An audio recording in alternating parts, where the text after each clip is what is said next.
हाय दोस्तों, नमस्कार, जय हिंद, जय भारत। मैं हूं रतन कुमार और आप देख रहे हैं हमारे YouTube channel Indian knowledge by RB को। दोस्तों, अभी तक हमारे चैनल पर नए हों और सब्सक्राइब ना किए हों तो सब्सक्राइब कर देना, बेल आइकन को प्रेस करना मत भूलना दोस्तों, ताकि हमारी हर एक अगली वीडियो की नोटिफिकेशन आपको मिलती रहे।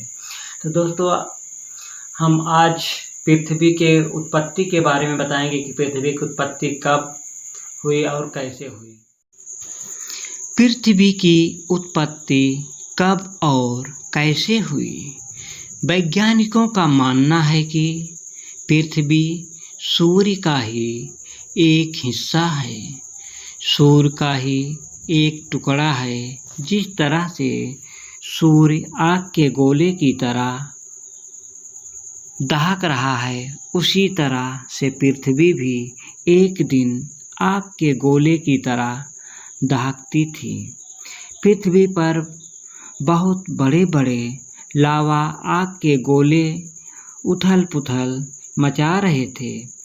जगह जगह ज्वालामुखी फट रहे थे और हाइड्रोजन पेरोक्साइड जैसे गैसें उत्पन्न हो रही थी।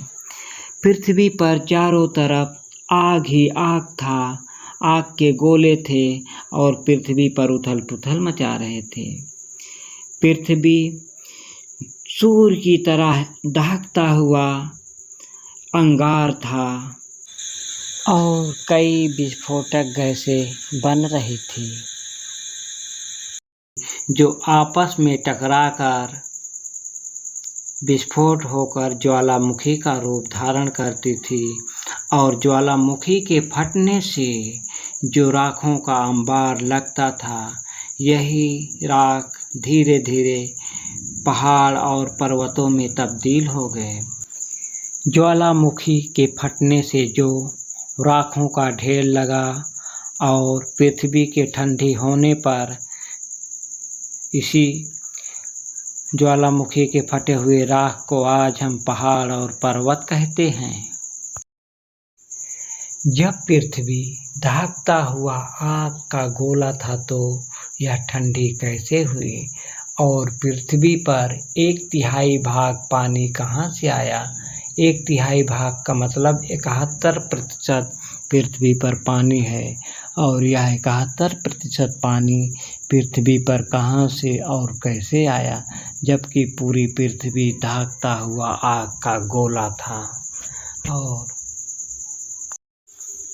पृथ्वी और सूर्य के बीच में बहुत ही भारी मात्रा में हाइड्रोजन और ऑक्सीजन गैसों का निर्माण हुआ और इन्हीं हाइड्रोजन और ऑक्सीजन गैसों के आपस में मिलने से, आपस में संपर्क करने से भारी मात्रा में वर्षा हुई और यह वर्षा कई हजारों सालों तक पृथ्वी पर होती रही, जिससे धीरे धीरे ये आग की तरह दहकती हुई पृथ्वी ठंडी हो गई और एक सुंदर सी नई पृथ्वी का निर्माण हुआ।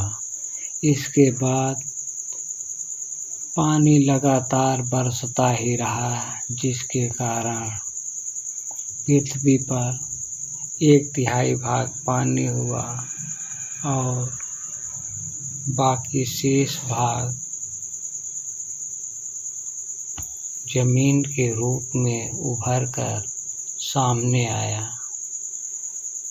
पृथ्वी का ज़्यादा से ज़्यादा भाग पानी में ढका हुआ है। पृथ्वी लगभग 4 अरब वर्ष पुरानी है और कुछ लोगों का मत है कि पृथ्वी 4.5 अरब पुरानी है और नए शोधों से पता चला है कि पृथ्वी 7 करोड़ वर्ष और कम है। तो इसका मतलब हुआ कि पृथ्वी 4 अरब ही पुरानी है।